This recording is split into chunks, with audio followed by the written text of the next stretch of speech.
this is Shokora Zouheikyoku aka Chocomint, and welcome back to our Let's Play of Yrsa Major, an Elchemia Story. And once again, I'm not sure if I pronounced that name correctly, so please excuse me. Actually, I'm not sure if I pronounced anyone's name correctly. So, let's continue. In the last time, we have our main protagonist, Yrsa, Yrsa has brought back Urba, a water elemental spirit, I believe, and it begins their first time to get living together, along with some really nice caviar in the last episode. So this time we will continue with chapter 3, I believe. Split by my maw, the firewood fell off the stump in halves, though not cleanly. It was off-center.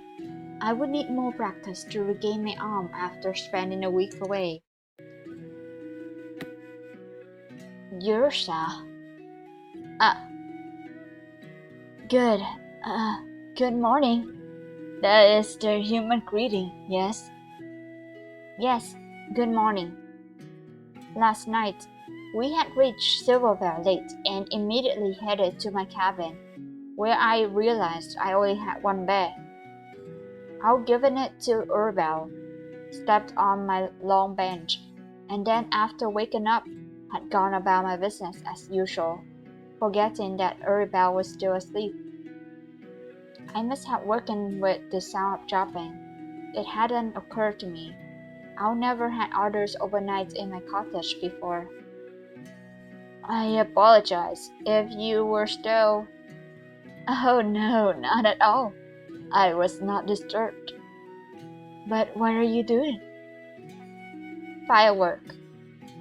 For cooking with fire on the hearth. Smaller pieces are similar to light a flame. As I briefly explained how humans used fire, I bent to pick up a few chunks of wood to bring inside. Please, let me help. No, that's... Uribel took a few pieces anyway and slowly rose. They seemed too heavy for him. Careful, then. With the remainder of the wood in my arms, I nudged open the cottage door and beckoned him in. I resolved yesterday to host Uribel to the best of my ability. If he wanted to help, then I would need to find something he could help with. After I made breakfast, simple rice porridge, hastily we ate. I was no great cook, but Uribel seemed to appreciate the meal no less than the rations yesterday. It seemed he truly did enjoy human food, no matter how it tasted.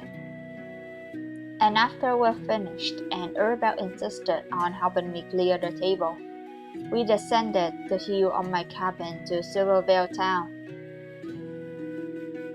As a former mining town, Silvervale had never taken much stock in decor. Its buildings were sturdy and functional, not beautiful. Yeah, I did notice that everything is covered in earthly tone, like really brown. And the trees are dried up too. I'm not sure it's because it says autumn or something. Well, I don't think so. As I guess it's just because of the earth or lack of water. So the town hall and its storehouse were simple stone buildings squatting at the top of steps, and the village square was more gravel and packed earth than pavement. Due to the uneven terrain of the valley, villagers' houses were scattered wherever room could be found. But it was home, and I was glad to see it again in the morning sun. A few chickens wandered by, clucking as if in agreement. I do not know much of human dwellings, but this feels like a wonderful place. Thank you. It's a good town. Where will we going? Where will we be going? All over. I'll show you the town as we go. I would normally make a round of town, checking in with folks and doing smaller repairs where they were needed.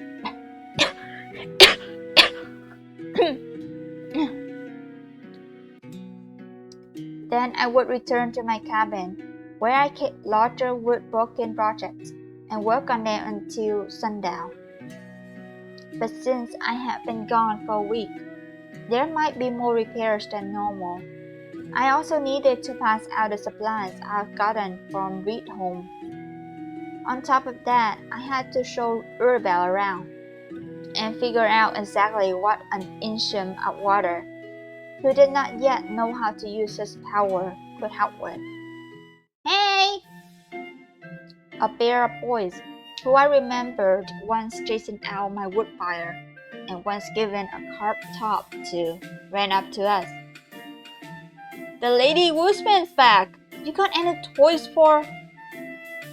Dumbass, her name's Yrsa, and she can't be a lady in Woodsman. And who's he? He's all blue. Wait, if you're a woodman, is he a waterman?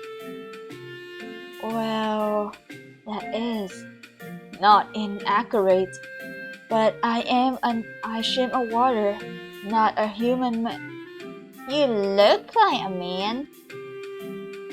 I had forgotten that most people still living in Silvervale wouldn't know much of Isham.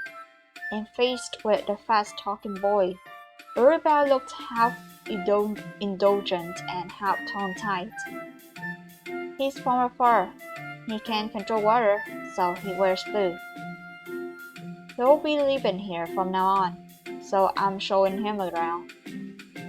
Oh, like an alchemist! I heard about them. Hey, tell us some stories then. Go and play now. We have work to do. I led Uribel again, away from the children, who made a face at us and then ran off. Uribel looked at me, a little wonderingly. They are younger humans. Children of some other villagers. They are more outspoken than adults. I watch them from time to time. My goodness, they are so lively. But they seemed quite fond of you, to be so open. We need to go to the village storehouse. I have bandages too. I do, Yrsa. We were interrupted again as an old man waved over at us from his door. My daughter-in-law had been asking where you're gone. Says she won't let me fix nothing without ya, if ya got a moment. There's been no more chickens carried off in the night, thanks to the claw coop you built. I can't thank you enough. No need. I just did what I could. Oh, stop. I'll send eggs to your cabin soon as I get more tomorrow, you hear? And one for your new man too. Thank you. But I am no... let's go.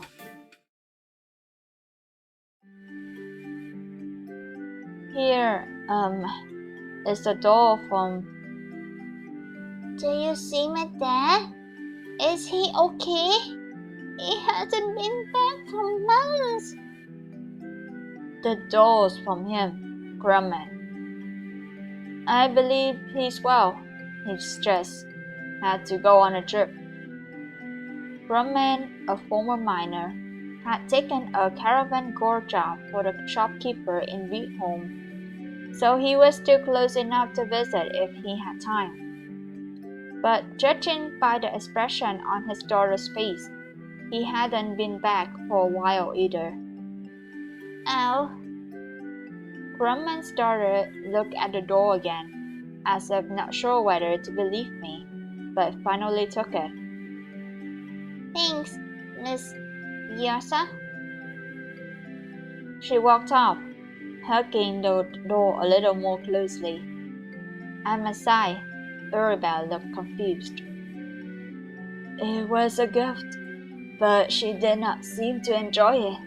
Could I ask why? She'll refer if her father were back, not just a doll. Father. Did Aishin not have the concept of her family? Humans who are very close to each other, related by blood, are family. And those who are family care for each other. They want to be near each other. I see.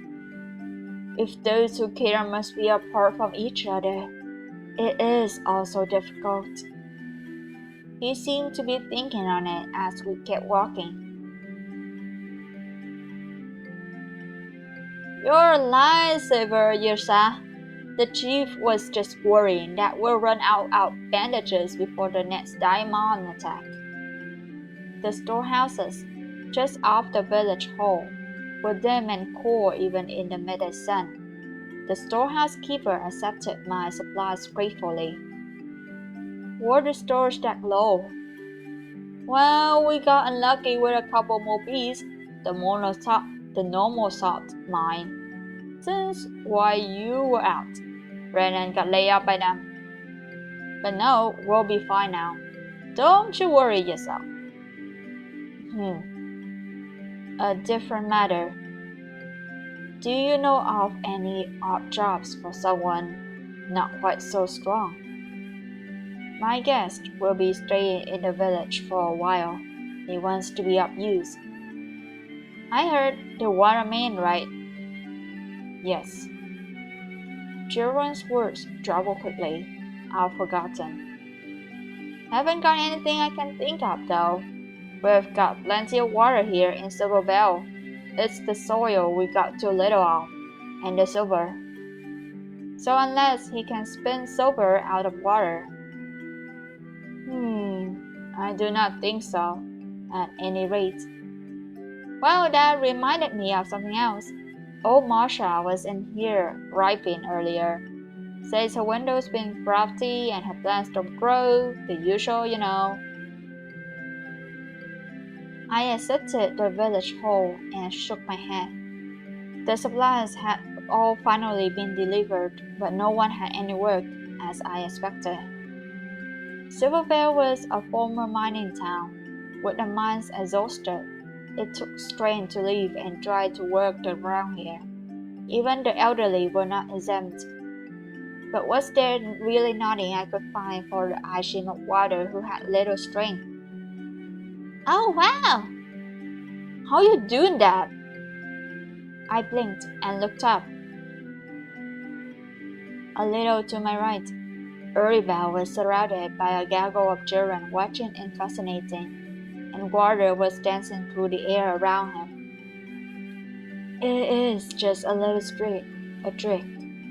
The element of water has many forms and shapes. I only ask him to do what it will. You can talk to water? Can you tell it to do things? Yes, well, the flow of water is something that can be listened to and understood, and it has its own wishes. So it is not control, but simply friendly guidance. He noticed me watching and smiled again. I am a little unpracticed at the moment, but perhaps I will be able to show you more intricate forms of water tomorrow. After a few more displays and some cajoling, the children dispersed reluctantly. Yrsa turned back to me. That is your power, then? Yes, well, a very limited amount. It is too difficult to understand how water exists in this world, intertwined as it is with the other elements. But the children were insistent, and I did not wish to disappoint them. so it seems I have remembered a little of my ability. Perhaps with practice, I will be able to do more. I see. It reminded me of magician's performance I had sometimes seen, when traveling troops occasionally stopped in town and performed for lodging. It was not particularly useful as a skill, mostly a spectacle. Nevertheless, I have to admit that it is very impressive, even though it doesn't have much benefit aside from raising morale, I guess. Whether or not it was useful, it had been oddly beautiful, and more importantly, the children seemed to love it. It was impressive. I have not seen anything like it before. Ah, if you enjoy it as well, then I must continue to work at the skill. In any case, was there anything you needed to do? I will accompany you. Uh, I'll finish most of the errands I'll come out to do, and there was not much else to show her about. But the village storekeeper's words came back to mind. There was one other request, a woman named Marcia, the scout. When she saw us at the door, old Marcia immediately ushered us into her home. A new sight for sore eyes. Listen to me, the men folk of this village are all useless. Can't even build a proper window frame. Arabelle looked astonished at the torrent of words rather than water. As Marcia continued chattering, I looked over the window she indicated. The frame was cracked.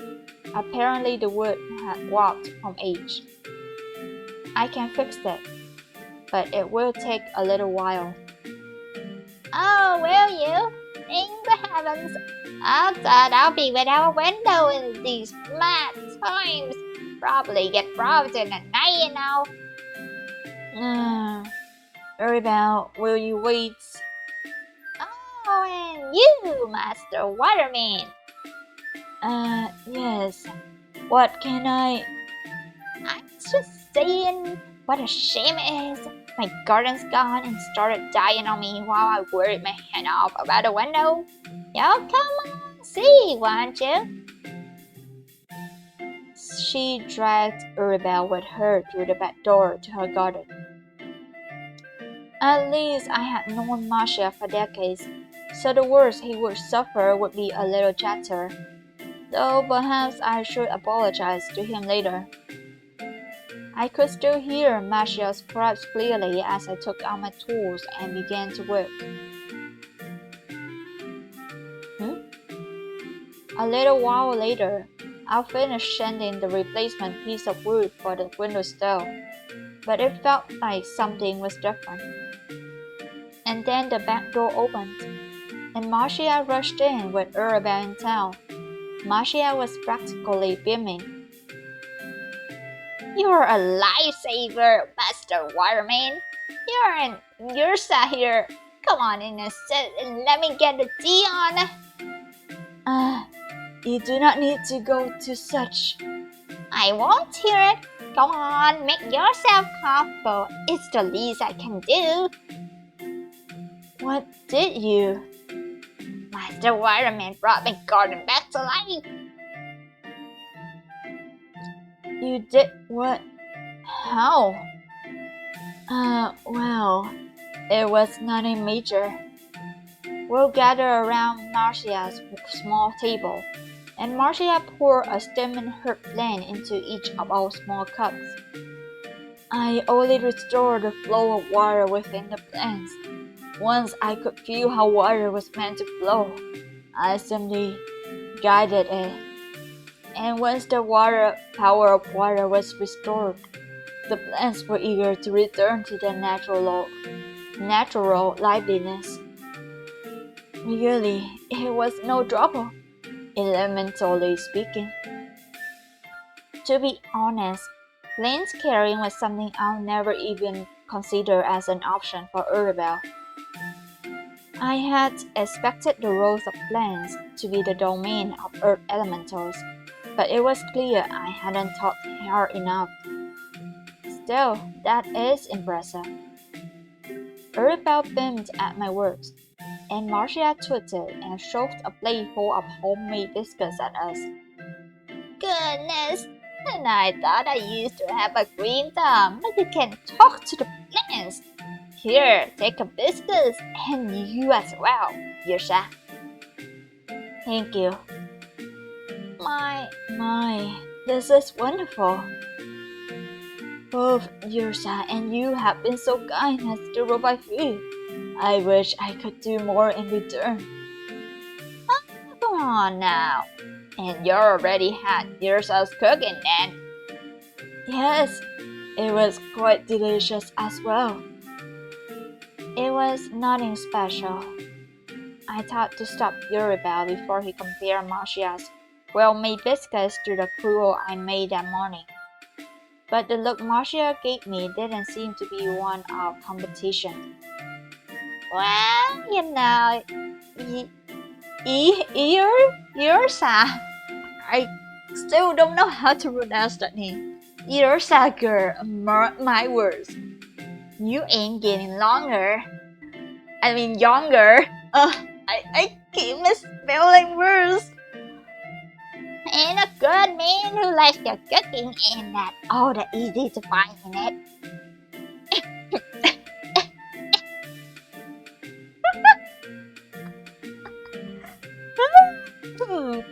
Marcia knows something there.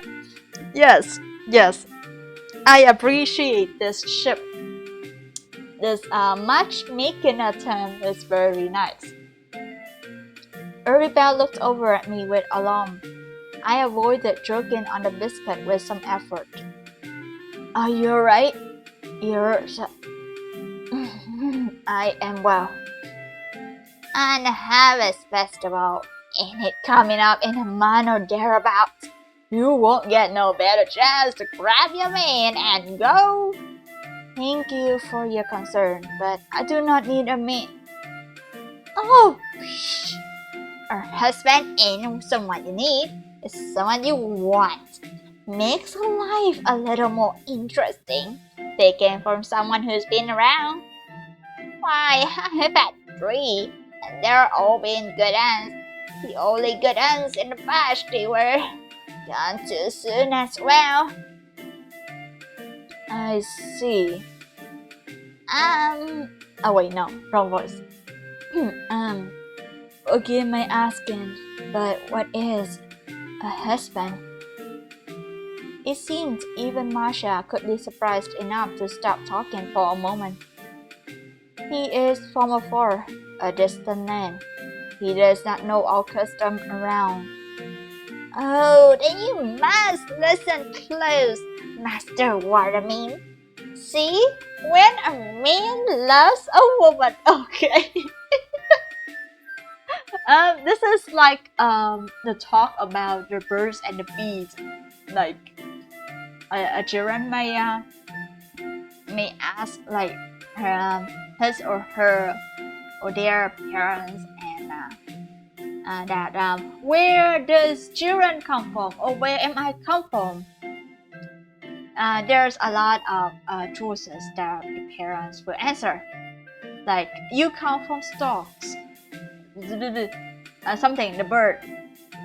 Or the second thing is you know when you're older. And third is like when a man loves a woman very much, something like that. So this is similar to that. They chose to be together through sickness and health, and care for each other as much as themselves, and that's what true love is. And I don't even bring in the subject of children and I've recalled I had another repair to attend to. I will come again to check on the window, Arabelle. Run, run. By the time we left Marcia's hut, The day was drawing to a close. Evening cooking smoke has begun to rise from nearby chimneys. There are a great number of unique and different people living in this village. Yes, it had indeed been a long day, just as I expected, though I had not gotten much work done. I had forgotten how long Marcia's repair visits usually went. Marcia lives alone, so she talks whenever others visit. I should have warned you. No, not at all. I've truly learned a lot from her and everyone today. The way children act around each other and grown humans, the affection humans have for their families, the attachments of romantic love. Humans have a great many forms of relationships among each other. They are all fascinating to see. I remember now something strange he had said on the road. At the time, I hadn't thought to ask more about it, but from what he had said about his people, do Ishim not care for such relationship or differences? Well, perhaps not in so many ways. We began walking slowly in the direction of my cabin. In the falling light, Yrsa looked thoughtful. In the plane of water, alchemists are all born from the element itself. They do not have families, or beginnings, or ends. And we are all ultimately linked to each other through that same element. So since there is little to differentiate us, many prefer to live exactly the same way as others do, so that their connections remain strong. Then every outcome you met was the same as every other one? That is essentially it, yes. But then, if you had a friend, another Ishim you care for, would you be able to tell them apart from the others? I have tried before, but in the end I could not. I see. That was sad to think about, and by Yrsa's expression, he felt something similar. Among Akram, I am actually a bit of an oddity, because I have chosen a name and an appearance, and an existence, and because I wish to interact with others as individuals as well, but most do not. But, well, that is why the relationships of humans fascinate me so. To remember each other clearly, and to be known by your own self and your deeds, it is a wonderful thing. I must thank you, actually.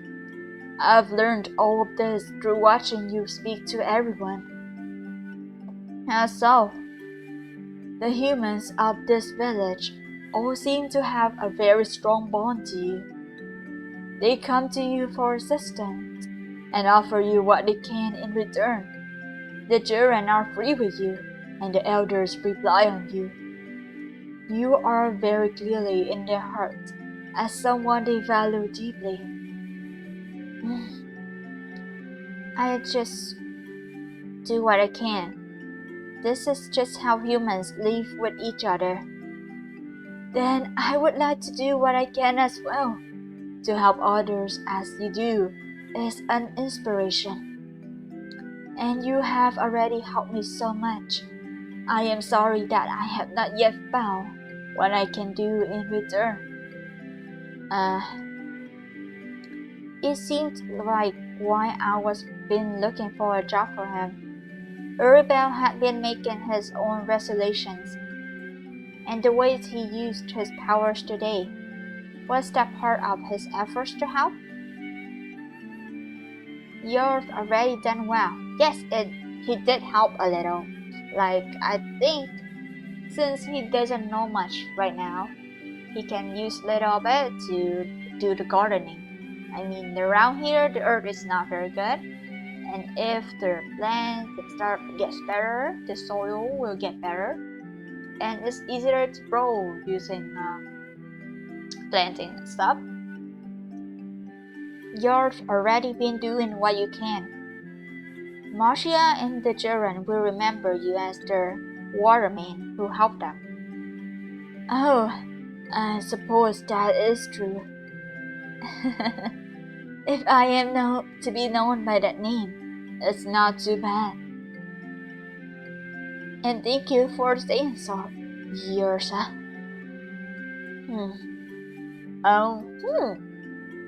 Uribel's ability to heal plants and make water dance was not the help I had expected when I stood in Olane's summoning circle. Nevertheless, it was not a useless ability either. If I could eventually find a way to help him use it, it seemed Uribel would be happier as well. Thinking this quietly as we walked, I remember the booklet Olane had stuffed into my hand just before she bid us farewell. Apparently it was written by the alchemist who discovered Isham. Valerian? Perhaps I should read over it later. As Uribel and I passed through the fence around my home, I noticed a small shape sitting on the cabin stoop. But when it rose and turned towards us, I realized it was a girl. Aren't you Brennan's girl? The miner? Yes. Even at this distance, it was clear she had been crying. I suddenly remembered that I heard the man's name earlier today. But where? What is the matter?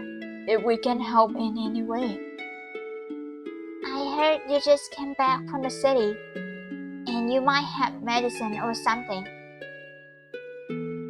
Some of the herbalist boutiques, yes. I just delivered the rest to the village stores. Are you hurt? The girl shook her head violently. No, it's my dad. He got ripped up by a beast a week ago, and he's not getting better. I don't know if he's... The miner Brennan's house was set near the edge of Silvervale, close to my cabin. Uribel and I arrived with Brennan's daughter as night fell. The moment I stepped foot inside, a stench of blood filled my nose. This is wrong, isn't it?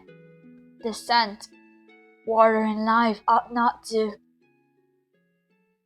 The man on the bed was still breathing, but white as a sheet. At his daughter's indication, I carefully lifted the sheet to reveal his leg, or what had once been a leg. It was now a mass of putrefaction. Someone had applied a bandage and what looked like salve to it at one point, but it was no longer useful in the least. Has anyone else come to help? The chief and some of the old ladies, but even the ones who know her said they couldn't do nothing. I gritted my teeth, but could not blame them. Silvervale hadn't had a doctor or an alchemist since the mines dried up.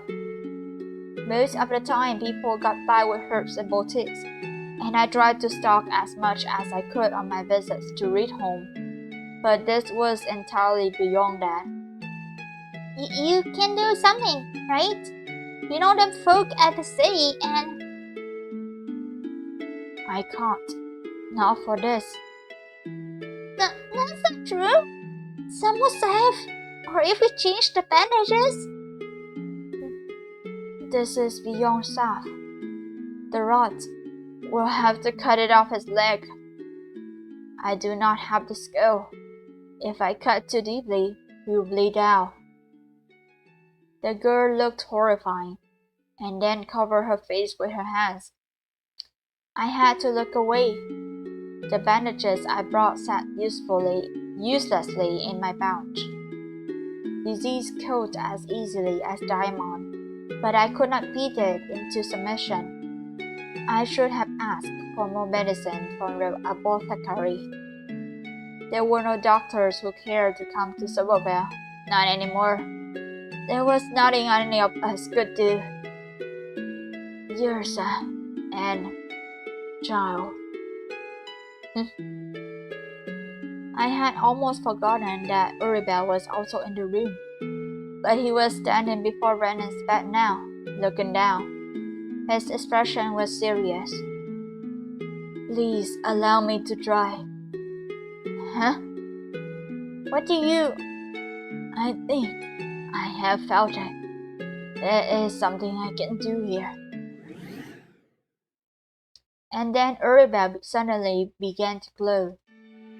The element of water flows within every living being. I understand now that it supports life itself. When its flow stops, I should be able to guide it. And the nature of water is to make things whole.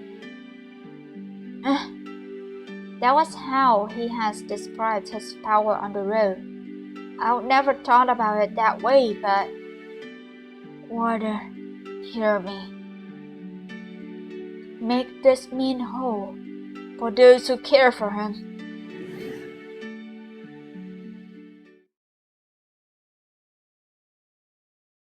Woo! That's a really nice transition actually. So let's continue to chapter 4. The doctor and the carpenter. I'm guessing that Uribel is gonna be a doctor now. Nice.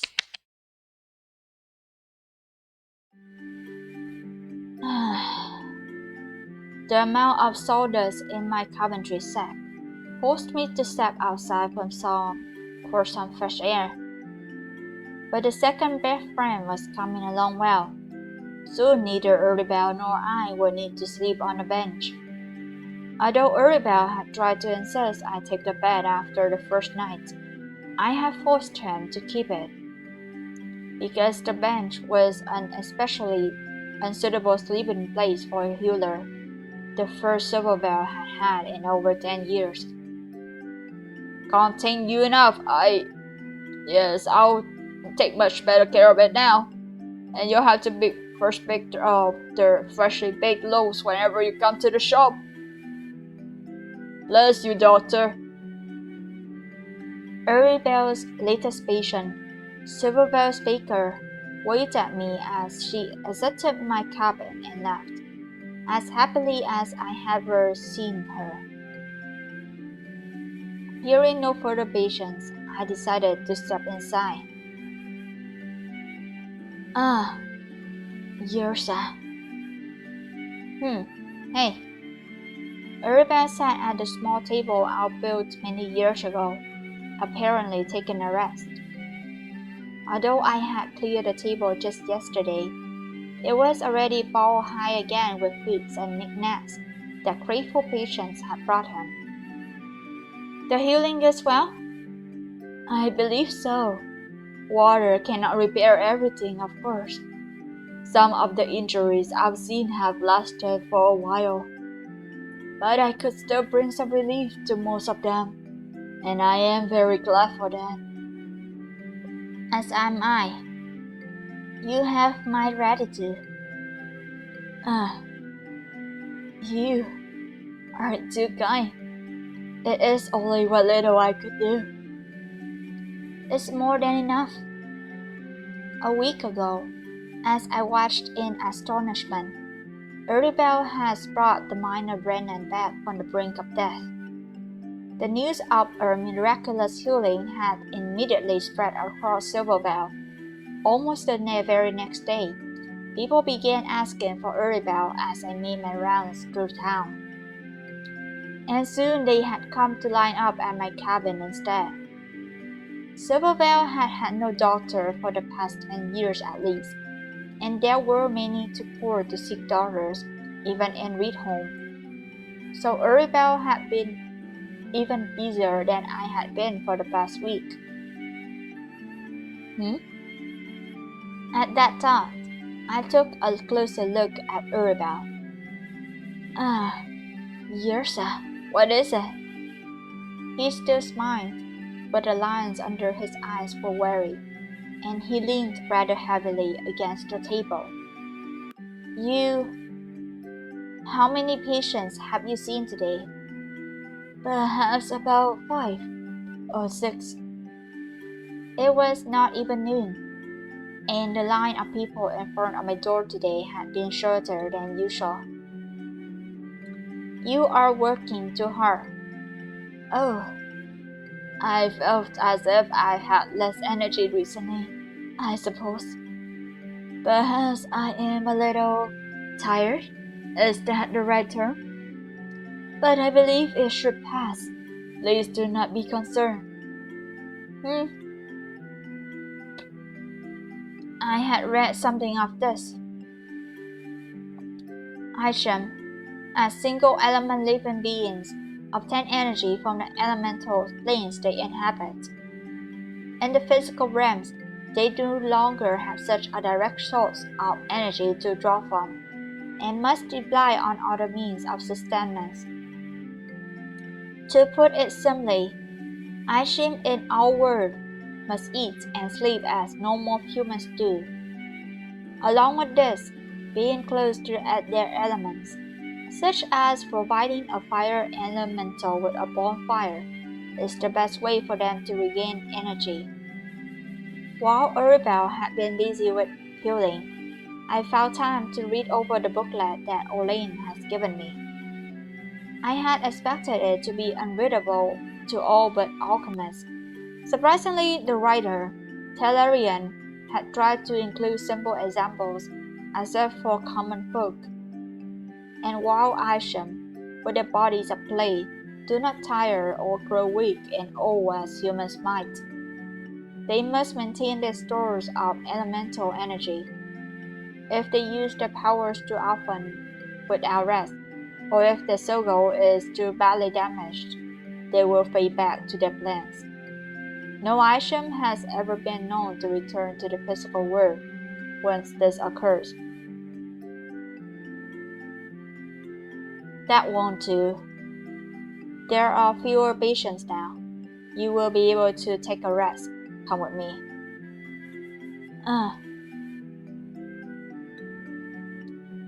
Yrsa, may I ask where we are going? It's close. Sorry about the hike. Oh no, not at all. Please lead on. We're taking the trail behind my cabin and we're now a little into the mountains beside Silvervale. The route was covered in greenery this time of year. It made for slow going, but despite his earlier tiredness, Arabelle did not protest as he followed me. That had been a little inconsiderate of me, though the hike was necessary. I made an effort to clear away some of the brush for him as I walked ahead. Not far now. That sound, what is... Oh, a waterfall. Nice. That's a nice scenery actually. They could lay a picnic there. Eat together, something like that. It was a great location for a date. This is the source of Silvervale's river.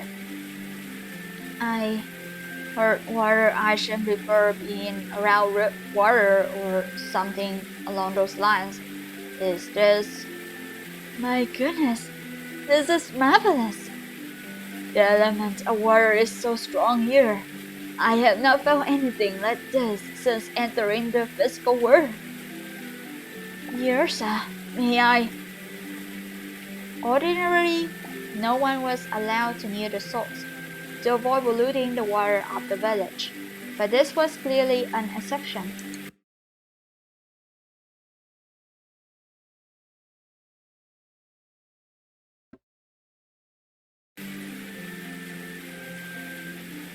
Go right ahead. Nice CG gap. Let me just check out this lovely scene. Yes, playing with water with a lady looking ahead. I would say something similar to the scene, but it's not really kid friendly. I'm sorry. I somehow found that playing this game and seeing this kind of romance is too cute and sweet, and their description and their example that I had for this is kind of strange. But anyway, it's sure it should be something like a summer hangout, like those like a friends or family went to river and played summer stuff, splashing water at each other. Yeah. I stood on the bank and watched as the water of the pool beneath the falls flowed about in droplets of light. I was no poet, but it was an eye-catching sight to see an Isham so in his element, and the color almost seemed to be returning to his face as I watched. Pelarian's book had been accurate after all. It took me a moment to realize Yrsa was looking back at me. Yrsa, I feel energy returning to me. I understand now. You wanted to make sure that I did not overexert myself. You were worrying about me?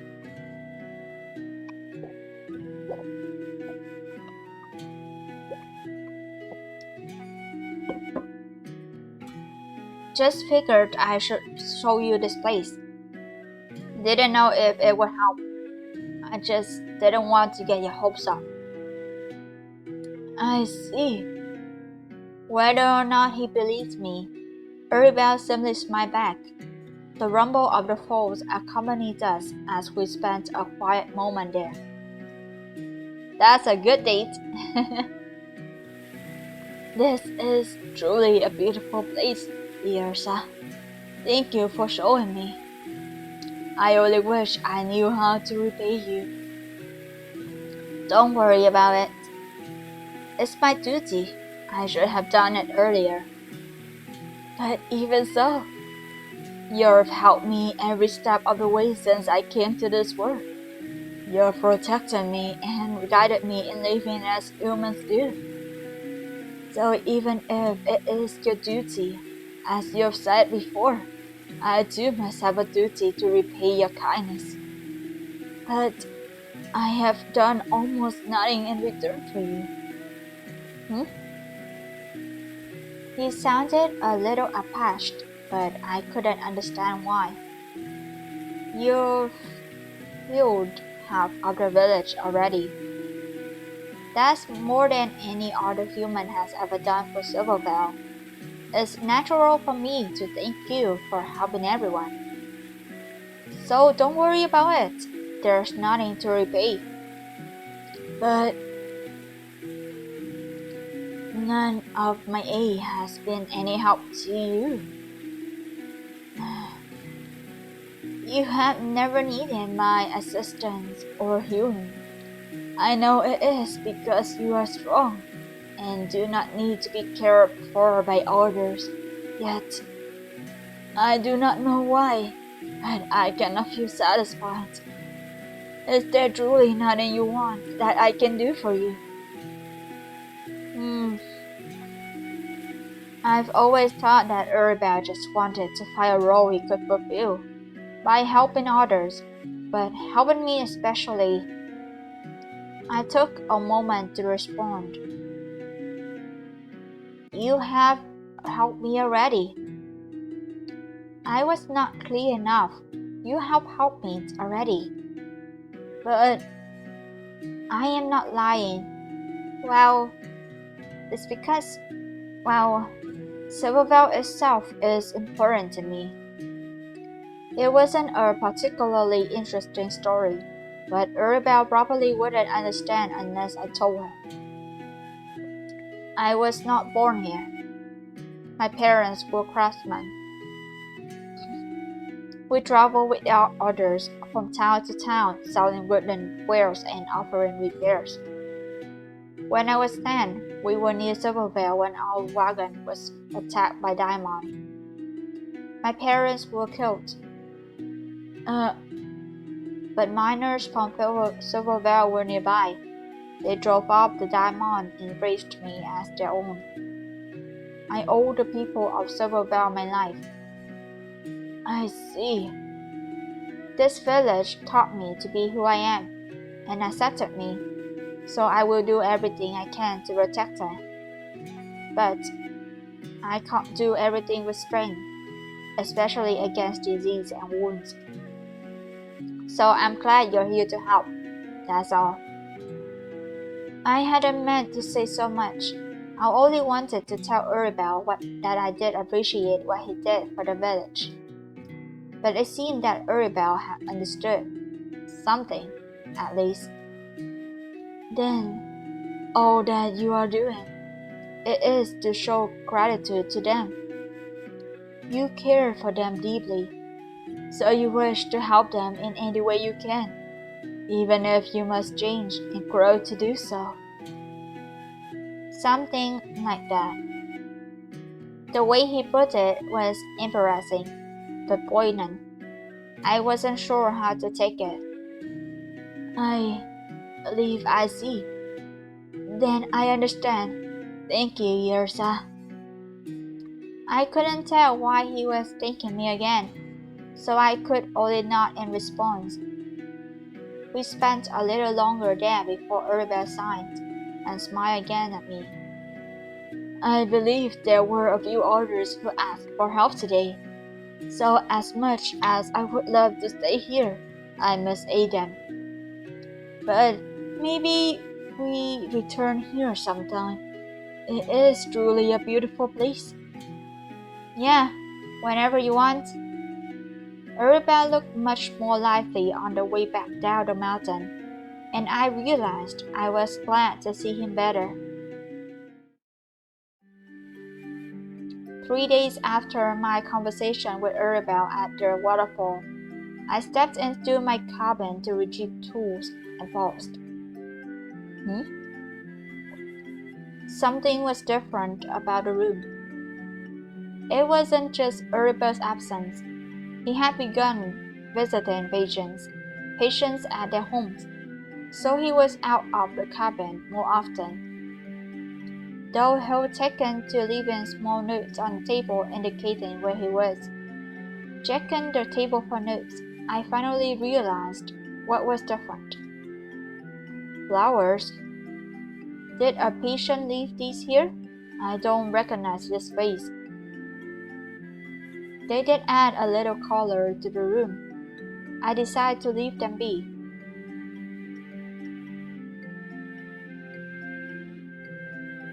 Another couple of days later. This time it was even more clear. Someone had cleaned my cabin. The wood shavings usually scattered across the floorboards were gone, and the window had been opened to let in fresh air. A clean tablecloth was now across the table, and the flowers were new as well. Did Uribel? No. This is homemaking work. Why would he? Every time I've spoken with Uribel in the last few days, it hadn't been long before one of us was pulled away by a repair or a patient. And even at night, he seemed to be busy. I hadn't thought to bring up the changes to my cabin. I couldn't exactly accuse him either. But the changes were welcome. Even aside from my carpentry mess, I never had a mind for housework. I may have hurted efforts to tidy before, but eventually gave it up. So it had been a long time since I've seen the cabin looking so bright and homelike. Perhaps I should thank him. But regardless of the cabin, I still had work to do that day. I gathered my toolbox and left. The changing of the season towards autumn marked the start of repairs to door frames and windows, where drafts might sneak through. I just finished one such job and was heading to my last of the day when I saw Yrsa. There were a couple of children with him, one older than the other. I recognized them as siblings. The younger boy was carrying a small cream mask in his arms.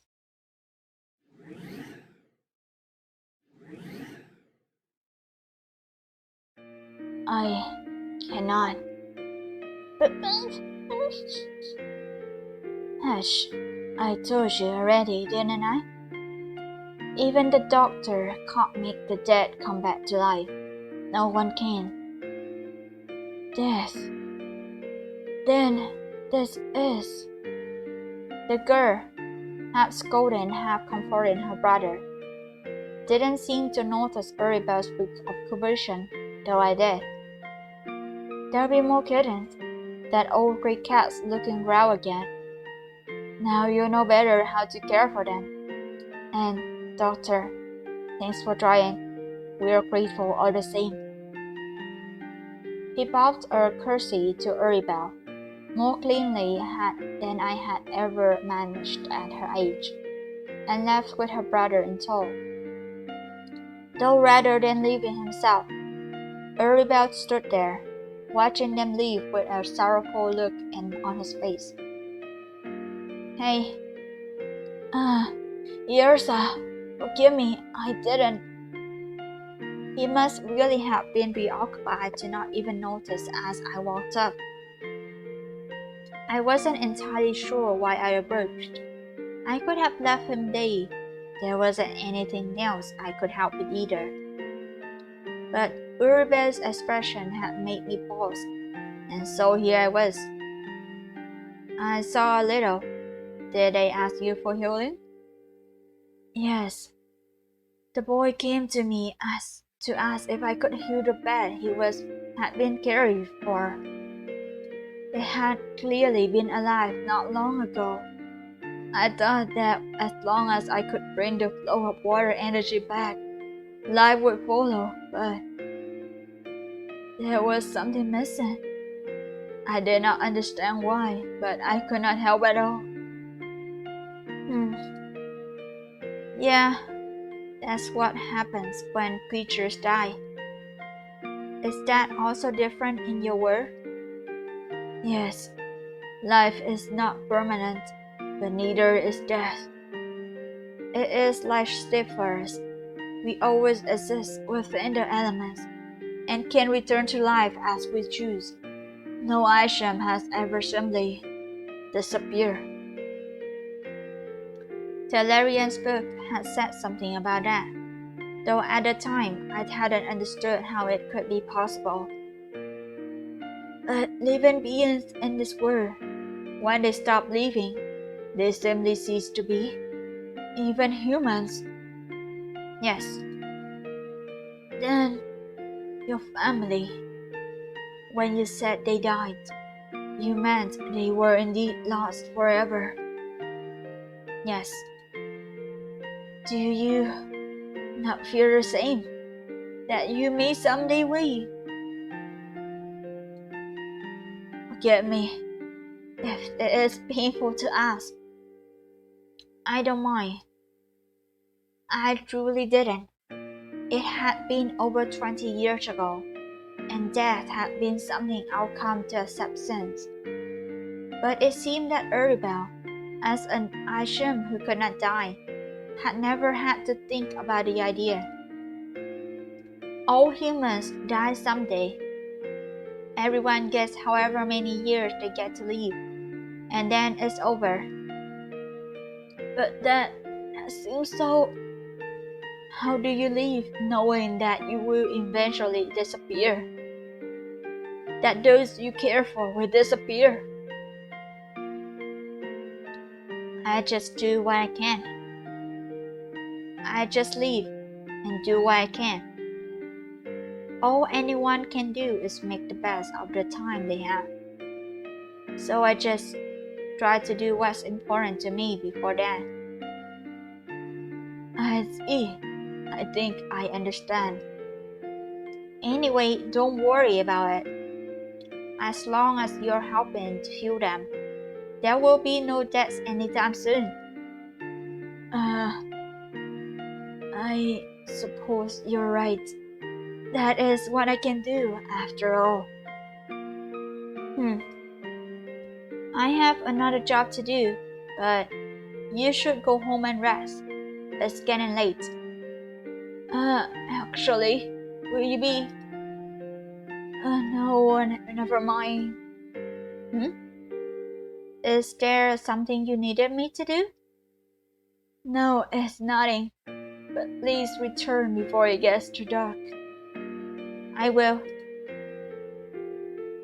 I watched Yrsa go for a little while before leaving as well, wondering about the sudden concern he seemed to show, and the concern I felt for him.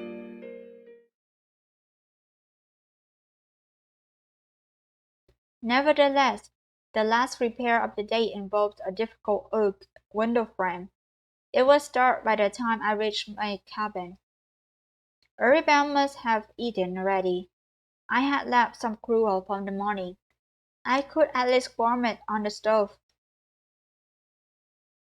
But the delicious scent that greeted my nose when I opened the cabin door was very unlike gruel. Yrsa! Oh, domestic life. Yes. Yes, I accept this domestic life. Very nice. He's like a house husband, but not at the same time. Nice. Welcome home. In this situation, I would joke about that joke about would you like a bath? Would you like some food? Or okay.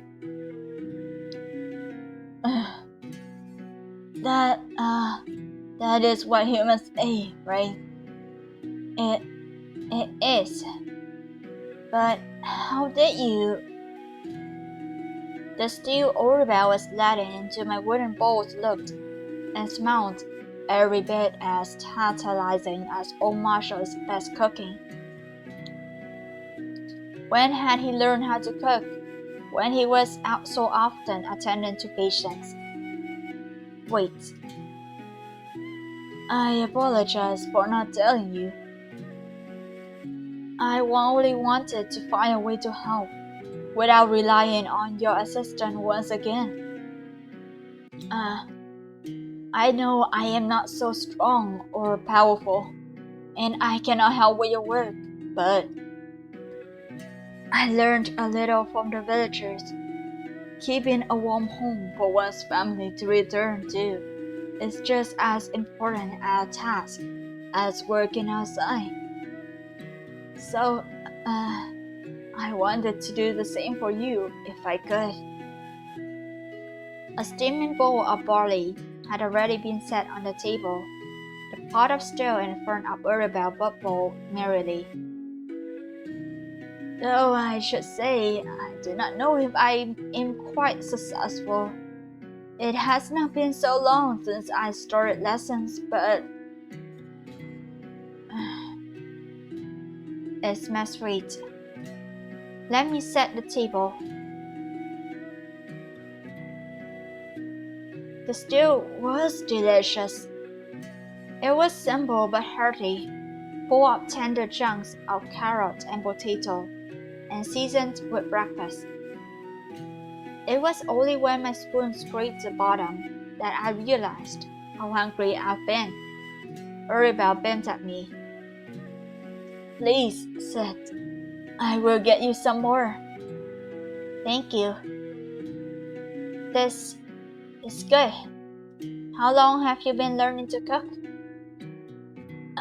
Well, 4 or 5 days. I began after we spoke at the waterfall. Marcia was very eager to help me learn. He pointed me at several others who could help as well. She said they knew the dishes you enjoyed, and I should practice all of them to be truly skilled at cooking.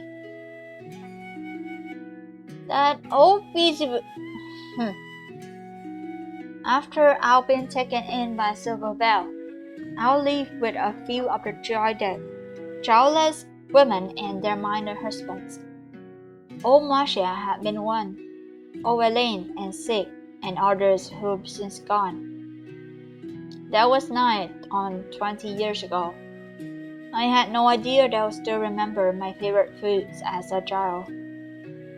To tell the truth, I had indeed wanted to practice a little longer. I have only learned to cook the stew so far. But, well, as you told me earlier, time is limited, and we must do what we can before then. Before death? Yes.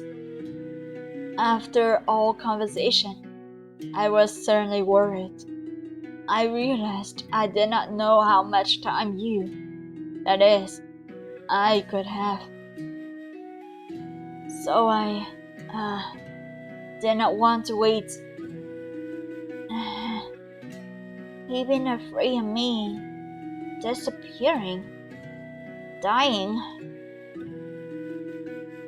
I realized I probably should have described humans' relationship with death better, but despite their absurdity, hearing that he'll be concerned for me left a strange warmth in my chest. Though it was so late for me to rush. Now that I think about it, perhaps the stew would have been even better if I hadn't. As well, I don't plan to die anytime soon. But the stew is delicious. I am glad to hear that. I didn't know how to describe it, but it tasted almost like a distant memory of rolling wagons and smiles across campfires. Strange. That was so long ago, but the feeling was quietly familiar. Okay, I noticed the blushy. If it is not unwelcome, may I continue to cook for you?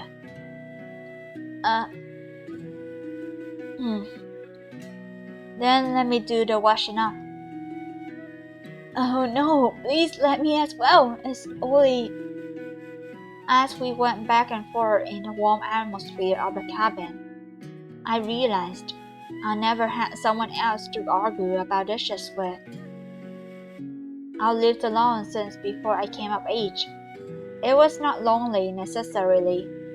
I was used to the casual kindnesses and affection of the villagers. But this was different. Uribe's consideration is worry for me. Even if it was unnecessary, maybe it wasn't so bad.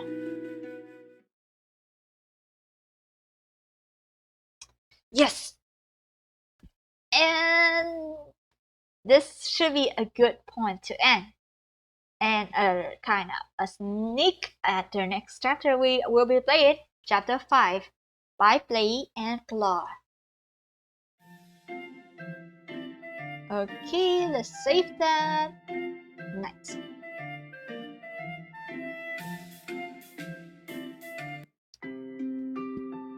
This should be the end of our playthrough for today. This time we have been able to find more cute CGs between Yrsa and Yrsa, which is as cute as usual. Even though my favorite is still the first CG that we got. This time we learn about the domestic life. Really nice.